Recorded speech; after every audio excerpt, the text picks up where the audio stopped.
Right. So we are in, I'm so not prepared today, but here we go. We are in mechanical engineering, 2Q04. And today is week 1 and Friday. And I like the devotion, okay? The amount of you show up, I really appreciate a lot. The agenda that we are going to have today is we're going to solve a second order differential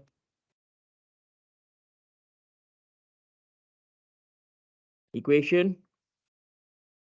And we are going to focus on homogeneous.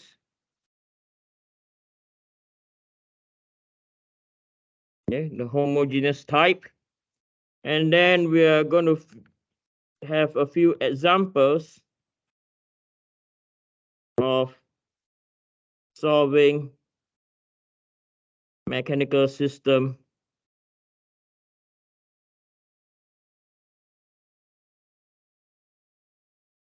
Okay. Some problems on mechanical system. So that's what we're going to focus on. Now, I will tell you this for sure, that your math is better than mine. Okay.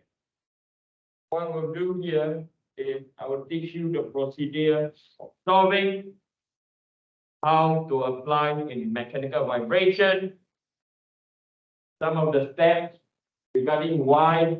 I'll tell you this. I've not a clue. Okay. Why in concept like this? I say I'm just following the textbook. Okay. So I think more detail will be explained to you in your math class. I'll let them do their job and do mine. Okay. So if you are a bit confused, it's my fault, not yours. Okay. Now, let's look at a standard second order differential equation. Okay, let's look at a second order differential equation. Okay, so what we tend to have is we have a system, okay, that is m d squared x over dt squared plus by c dx by dt and plus by kx, and the whole thing is equal to 0. Okay, and when I was young, my sister used to tell me, brother, math is a language. This equation is a language. But when I was young, she told me that. My answer to her is, you are a crazy girl. You're crazy. Don't understand. But she's right. Math is a language. So that is a mathematical expression. In the physical world, what it looks like is like this. You have a spring.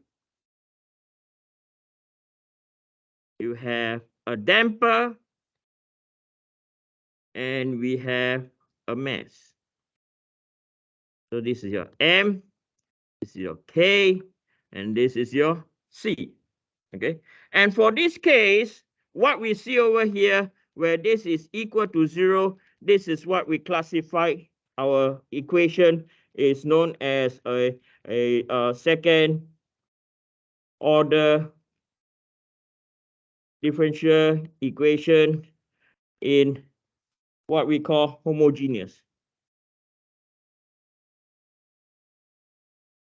The homogeneous is because of the entire expression is equal to 0. When it is equal to 0, what it means for us, it means the system has unforced system. So i.e., the applied force, when we call it unforced system, the applied force is equal to what? 0. Okay, the applied force is equal to 0. However, we can have boundary condition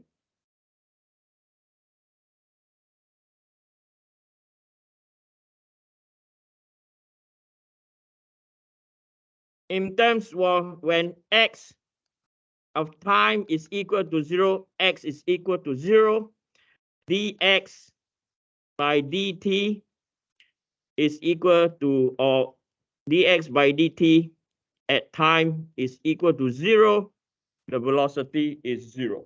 So we have what? Two boundary conditions.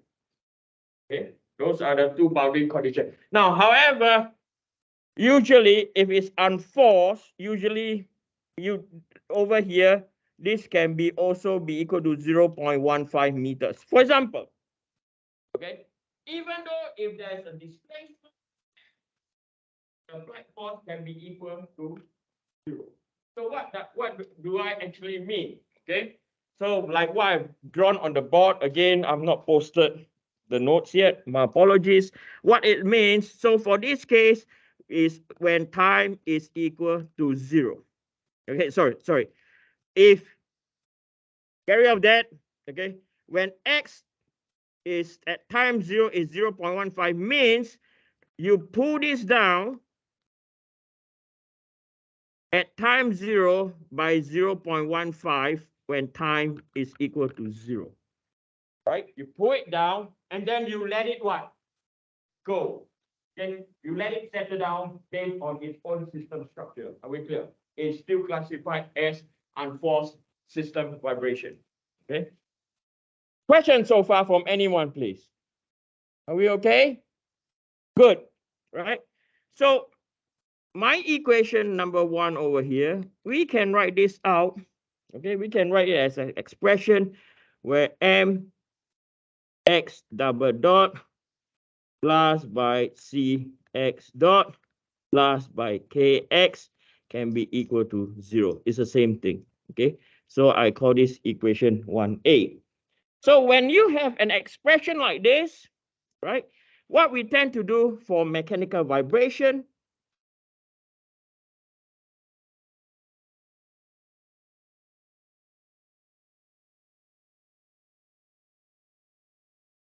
okay, for mechanical vibration, we tend to reorganize equation 1a to b. So what we tend to do is we tend to bring the expression mass down, okay? So x double dot dot plus by c over mx dot plus by k over mx is equal to 0. Okay.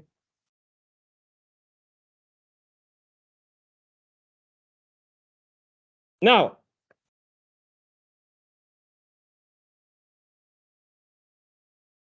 we're trying to have we know, okay, we know how the mechanical vibration displacement time graph look like. Okay, so when we started, remember I drew this for you guys on the board, right? Or before the lecture ends yesterday. So if this is time and this is x, yes or no? We know that the system will respond in this way. So this is one of the possibility, right? So another way that there are two ways that it could respond. One is a slow decay, and the other one, right? It has a what? Sinusoidal response. Okay. So over here, we have a condition. There are two conditions over here. Either is overdamped. So condition number 1. You can have overdamped.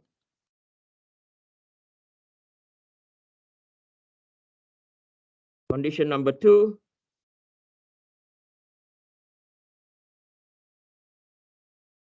It can be critically damped.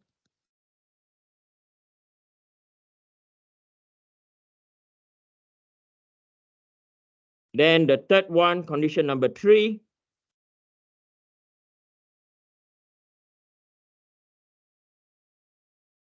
it has to be underdamped.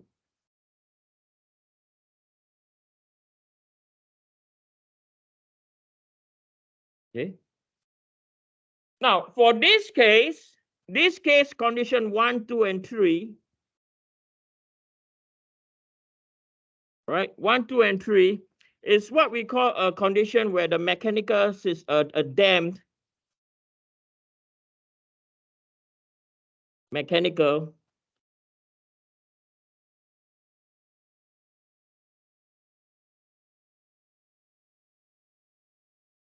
system. Okay, so it always, when we say that it's damped, means it always have a spring and a what? And a damper. Okay, so we have a spring and it will always have a what? Damper. Now there's another condition that we have is known as undamped. Okay, so the next, leave some space on your right. Okay, another system we can have is known as the undamped mechanical system.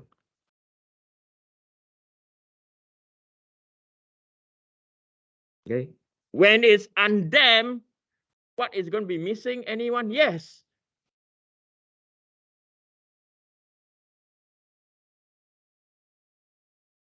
So the critically damped, the only difference is it'll be steeper gradient, but the overall profile will still be the same. Okay, that's why only I put both, because it will adjust on its own, not on its own when you change the constants. Okay, right.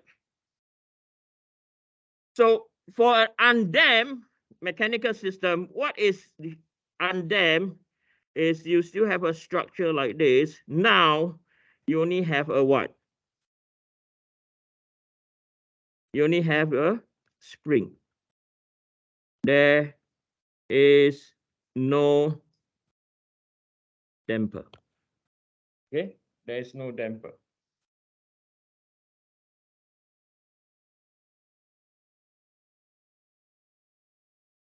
Right. So when I was young, I was very ignorant. Okay, and don't be like me. I always assume.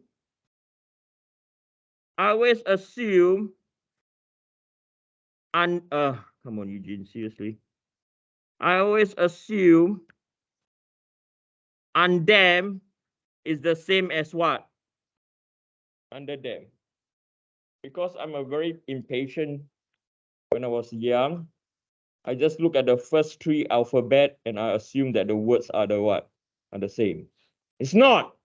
Mathematically, it's really what? Different. We clear? Okay. So in that context, if there is no damper, how will the system respond? Okay, so I'm going to sketch. This is how the system will respond. And later, when we figure out the mathematical expression, you will know why. Okay, when it is undamped, what will happen?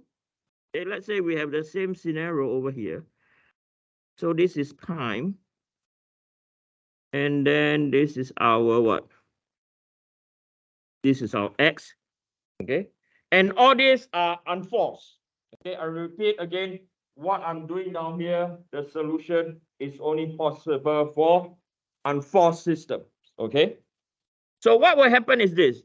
So at time is equal to 0, you have a certain magnitude. So when you release it, this will happen.